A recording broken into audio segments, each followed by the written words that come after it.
Hello, হ্যাঁ বলুন। তোর পশু ডেপুটেশন দিয়ে তোর বাংলো পর্যন্ত যাব, তোকে বার করে নিয়ে আসবো। বল বল বল বল বল বল বল বল। হ্যালো, বল। আপনি কি বলছেন? আমি অনুব্রত মন্ডল বলছি। তোর বউ দারুণ দেখতে, আমাকে যে নিয়ে এসছে এটা। বল বল বল বল। তুই ফোনে রেকর্ড করছিস, আমি সব জানি। না না, পশু যখন ডেপুটেশন দেবে না, তোকে কোয়ার্টার থেকে মারতে মারতে নিয়ে আস। না কি হয়েছে, মানে ঘটনাটা কি? জানিস না সিঙ্গিতে কি হয়েছে? হ্যাঁ হ্যাঁ, এই পশু তো কাল পশু ডেপুটেশনের ডেট কর। বার করে 13,000 বোলপুরের লোক হয়েছে না? 13,000? 12,000 লোক হয়েছে না বোলপুরে? প্রচুর লোক। কথা বলেছি তোর মাকে ইচ্ছা হচ্ছে রে বউকে। আপনি আপনি আপনি একজন দায়িত্বপ্রাপ্ত লোক, আপনি এভাবে কথা বলছেন? ডেপুটেশন, পশু ডেপুটেশন ডেট কর। ওকে অফিস থেকে, ওই ঘর থেকে বার করার দায়িত্ব আমার। রাস্তা করে ধরতো, ধর এটা ফোনে ধর। ডিসপ্লেকে ফোন করছিস? না না, আমাকে ফোন এসছে, ওরা বলে রেড করতে গেছে তো। রেড করতে গেছে রে তোর বউ।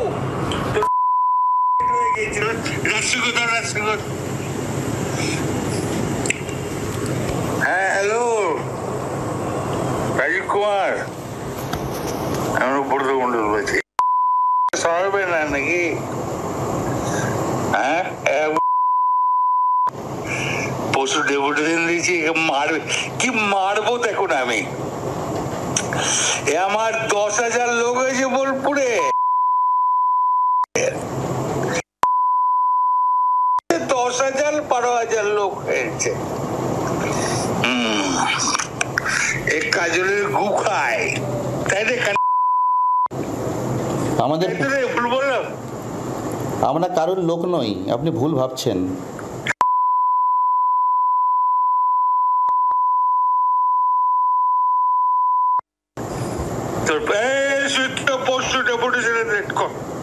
আমি যাবো থানাতে, ওর চুলের মুঠি ধরে আমি বার করে নিয়ে আসবো ওখান থেকে। বার কর, যা। তোর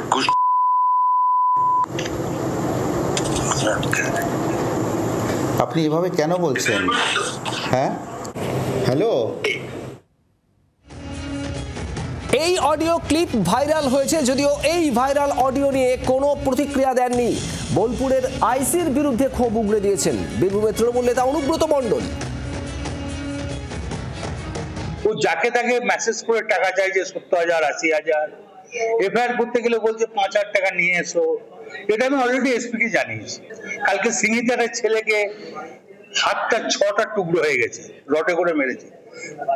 যারা মেরেছে তাদের কাছ থেকে টাকা খেয়ে নিয়েছে। আমি এসপি কে বলেছি, আমি অ্যাডিশনাল এসপি কে বলেছি, ডিআইজি কে বলেছি, এই আইসি রেজিস্টার স্যামসাং কে বলেছি, এমনকি আমি আমাদের রাজীব কুমারকে জানিয়েছি ডিবেটিলে তুলে না হোক, বোলপুরের পরিবেশ নষ্ট হয়ে যাচ্ছে। সুকান্ত মজুমদারের পোস্ট করা এই ভাইরাল অডিও ক্লিপ, বিজেপির বক্তব্য যে কেন তাহলে সংশ্লিষ্ট ব্যক্তির বিরুদ্ধে পুলিশ এখনো পর্যন্ত কোনো ব্যবস্থা নিল না। বিজেপি নেতা জগন্নাথ চট্টোপাধ্যায়ের বক্তব্য শোনার এরই পাশাপাশি শাসক দল তৃণমূল কংগ্রেসের তরফ থেকে এবার কি বলা হয়েছে, চন্দ্রিমা ভট্টাচার্য কি বলেছেন শুনুন। যদি এই অডিও ক্লিপের সত্যতা যাচাই করে থাকে পুলিশ, তাহলে পুলিশ অডিও ভাইরাল করছে কেন? পুলিশ তো এফআইআর করে সংশ্লিষ্ট ব্যক্তিকে গ্রেপ্তার করবে, সেটাই তো পুলিশের কাজ। পুলিশের ক্লিবতার একটি সর্বোচ্চ স্তর, সর্বোচ্চ নিদর্শন আমরা দেখলাম। এর আগে আমরা পুলিশকে টেবিলের তলায় আশ্রয় নিতে দেখেছি, এখন পুলিশ অডিও ভাইরাল করছে। গালিগালাজ খাওয়ার পর, স্ত্রীকে নিয়ে, পরিবারকে নিয়ে এই ধরনের কথা বলার পর যদি এই অডিও সত্যি হয়ে থাকে, তাহলে তারপর পুলিশের কাজ হচ্ছে পুলিশ অডিও ভাইরাল করছে। বীরভূম পুলিশ বা রাজ্য পুলিশের এটা কাজ না, যেখানে রাজ্য পুলিশের ডিজিপি কে নিয়ে ধরনের কথা বলা হচ্ছে। তাই এই ক্লিবতার পশ্চিমবঙ্গ পুলিশের একটি চরম নিদর্শন। ওই আইসির উচিত ছিল সেদিন ওই ফোনটা রেখে সঙ্গে সঙ্গে সংশ্লিষ্ট ব্যক্তিকে গ্রেপ্তার করে নিয়ে আসা। ওইটুকু হিম্মত দেখাতে না পারলে এবার রাস্তার ধারে অর্ধনগ্ন পাগল ঘুরে বেড়ায়, সেই পাগলরাও এবার ওকে আইসিকে ওই একই কথা বলে যাবে।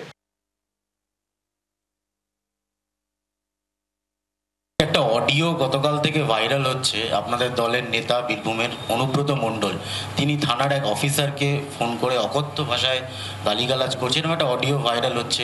কি বলবেন, এতে কি দলের ভাবমূর্তি নষ্ট হচ্ছে? খোঁজ খবর নেবেন?